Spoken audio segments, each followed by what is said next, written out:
Stevenson Honda is the greatest place in town to buy a car. Choosing the right car is a big decision. Here at Stevenson, we've got the exclusive lifetime warranty for a great peace of mind and have been a trusted name in the Southeast for over 50 years. My husband drives the Odyssey, I drive the CRV. Here at Stevenson, you'll find familiar, friendly faces with an experienced staff to help you search for your perfect vehicle. Come in and experience the Stevenson difference for yourself. If it has our name on it, you have our word on it. Come on, Dad, let's go. This is it. Excuse me. Okay, wow. Paying all this money during a recession, and she's living with a snake girl. Hi. You must be my roommate, Alex. I'm Kaylee. Nice to meet you. Hey, wow, you really got your room squared away fast. Well, I'm in the National Guard, so organization's kind of our thing. Oh. Yeah, plus they pay for my tuition, which is great. Really? Wow, so you're not in debt and your room is clean. Yeah. Is the Guard Scholarship right for you? Visit nationalguard.com. Welcome back to the Cape Fear Sports Report, driven by Stevenson Automotive Group. We're here at Hell's Kitchen. That's right. They say if you can't handle the heat, get out of the kitchen. Things are starting to heat up on the high school level, on the pitch and the diamond. Let's take a look at our high school roundup. Ashley and Hoggard squared off in boys lacrosse action Tuesday night. Ashley has come the closest to beating Hoggard in league play, but in their first meeting, the Vikings pulled away late. In Tuesday's rematch, Hoggard came out on a mission and opened up a commanding lead. Ashley tried to battle back. They get the nice goal from Jay Denoyers, but the Eagles were no match on this night. Hoggard rolls to the 17-4 win, solidifying their stamp on first place in the Mid-Eastern. Hunter Edens led the way with 3 goals and 5 assists. In girls soccer action, it was a battle of ranked teams at Legion Stadium as Topsail, number 12 in this week's 2A poll, was visiting New Hanover, number 15 in this week's 4A poll. The Wildcats got the better of the scoring opportunities, but thanks to some stellar goalkeeping, the game remained scoreless until midway through the second half. But eventually, New Hanover's persistence paid off. Jalen High was left alone in front of the net. She scores the only goal of the night. New Hanover wins 1-0 and improves to 5-2. Topsail is 5-2-1 with the loss. And in girls lacrosse action, it was back and forth at Legion Stadium as Cape Fear Academy and New Hanover played a barn burner. The Wildcats scored in the game's final minute to edge the Hurricanes 12-11. In other girls soccer action Tuesday, Hoggard topped Myrtle Beach 4-0. They ran their record to a perfect 8-0. Coastal Christian downed Cape Fear Academy 4-1. And in tennis action, it was Hoggard beating Laney 7-1, setting up the biggest tennis match of the season. Thursday's showdown between the New Hanover and Hoggard tennis teams was the only league match pairing the two favorites for the Mid-Eastern Conference Championship. With this being the only conference match between the Wildcats, number 7 in the state, and the Vikings, number 6, there was no bigger date on the schedule. Hoggard advanced to the East Regional Finals last year and have the goods to make another deep run in the playoffs. New Hanover has tested themselves against some of the state's best teams. They too have shown that they can do some damage on the courts. This contest was all even after the 6 singles matches. In fact, it was close right down to the wire. The team that could take 2 of 3 doubles matches would have defeated their toughest league foe and would be in the driver's seat on the road to the Mid-Eastern title. It all boiled down to the 3rd doubles match. Hoggard's Philip Bonner and Matt Johnson would edge Sean Spicer and David Cox 9-8 in a tiebreaker as the whole ball of wax came down to a deuce situation. It was that close. While New Hanover took the tough loss, they showed they are ready to join the Vikings as a team to be reckoned with come playoff time. The inside track to the Mid-Eastern Championship was also on the line in girls soccer action Thursday night as Hoggard and New Hanover met for the first time this year. Hoggard took a 1-0 lead in the first half as their passing leads to a quality shot, one that lands in the back of the net.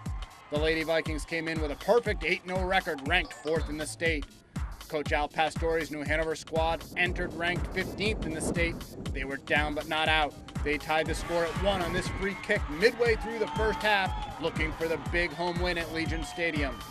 But Hoggard would seize control. They pull away from there, scoring the game's final 3 goals. The Vikings cruise to the 4-1 win, staying undefeated and solidifying their lock on the top spot in the Mid-Eastern Conference.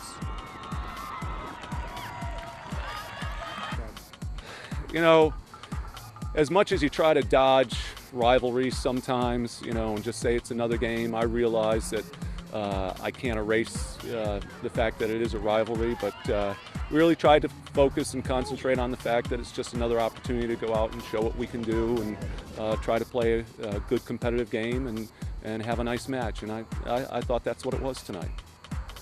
In other action Thursday, New Hanover suffered a one-run loss to Hoggard in baseball, but the softball team turned the tides on the Vikings as the Wildcats escaped with their one-run win. The Cape Fear Academy girls soccer team blanked the O'Neill School, and the Hoggard girls lacrosse team beat CFA 13-5 as the number 7th ranked team in the state improved to 8-1. That's a look back at last week's high school action. To keep you updated this week, you can log on to CapeFearSportsReport.com. Now, I've been telling you all winter about Freddie Jackson. He's got length, he's got speed, he can shoot the three, he hits clutch free throws. All right, yes, we know that. Jim Dalkey's got the inside scoop as he sat down with the star. Dave Tellup's Carolina Challenge is one of the most prestigious basketball tournaments in North Carolina.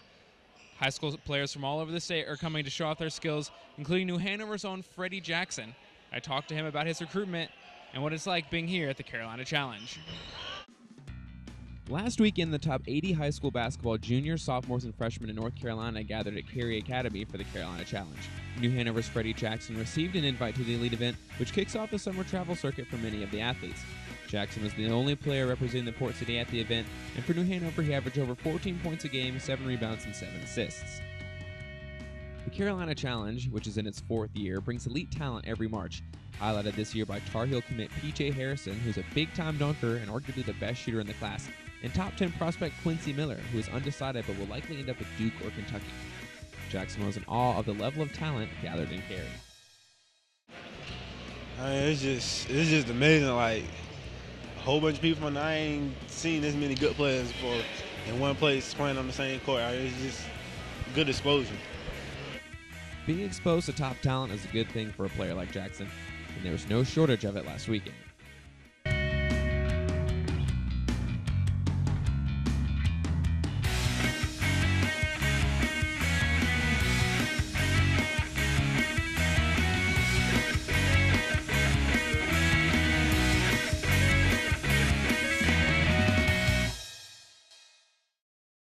But Jackson held his own against the big dogs, averaging 6 points per game, but he'll have to continue to prove himself as he's got a busy summer schedule.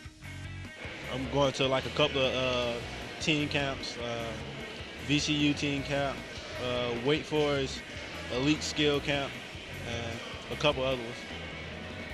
Jackson is currently undecided in his recruitment, like many rising seniors, and will need to play well over the summer travel season, but the 6'3" point guard is already being looked at by some top area schools.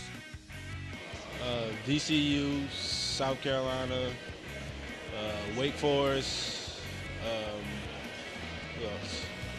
And a lot of other small schools. And when UNCW hires a new coach, would Jackson be interested in hearing from the Seahawks? I like that. This will be an exciting and difficult time for Jackson, who over the next few months will be evaluated heavily by fans, recruiting analysts, and coaches. The critiques have already begun, most recently by Prep Stars, national recruiting magazine. The magazine said, quote, "Size, speed, and versatility are the hallmarks of Jackson's game. We'll need to see more to accurately assess at what level he projects for college, but clearly he has some ability." It's clear that Jackson's summer is just beginning. Well, that wraps up action here at Cary. Back to you guys. Thanks, Jim. We wish Freddie Jackson all the best. Great season last year for him and the Wildcats. That's right. And not such a great season for UNCW and the Seahawk basketball team. They've got a coaching carousel. We'll find out the latest when we come back. You're watching the Cape Fear Sports Report, driven by Stevenson Automotive Group.